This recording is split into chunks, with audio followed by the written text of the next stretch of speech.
Hello' guys, স্বাগতম জনাইছোঁ মোৰ অন্য এটি ভিডিঅ'লৈ। আজি মই অকণমানো তেল ব্যৱহাৰ নকৰাকৈ মাছ ভাজিম। এয়া কেৰাহীখন বহাই দিছোঁ, ইয়াতে অকণমানো তেল দিয়া নাই। এয়া কেৰাহীখন গৰম হৈ আহিছে, দেখিছেনে? অকণমানো তেল দিয়া নাই। ইয়াতে মই মাছখিনি বহাই দিম এপিচ এপিচকৈ।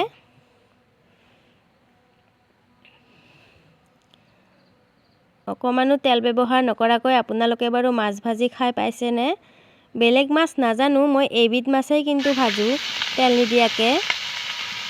এয়া দেখিছেনে, মাছখিনিৰ কাষে কাষে তেল বিৰিঙি আহিছে। কিমানখিনি তেল ওলাইছে মাছখিনিৰ পৰা। এইবাৰ মই মাছখিনি ওলটাই দিম।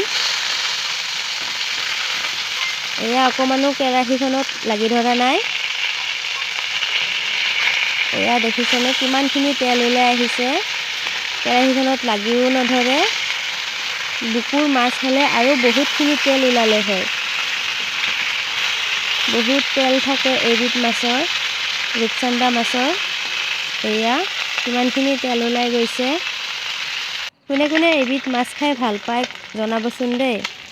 এয়া দেখিছেনে বহুত তেলত ভজাৰ দৰে মুচমুচীয়া হৈ গৈছে। গৰম ভাতৰ লগত এনেদৰেও খাব পাৰে আৰু আঞ্জাত দিও খাব পাৰে। মই বাৰু আঞ্জা বনায়েই খাম। মই ভাজা মাছ ইমান এটা ভাল নাপাওঁ, মই আঞ্জাতে খাই ভাল পাওঁ। এয়া দেখিছেনে, দেখিবলৈ ইমান ধুনীয়া হৈছে মাছ ভজাখিনি। ওলকবিৰে বনাম মাছখিনি। এয়া মই ওলকবিৰে মাছ বনাই আছোঁ।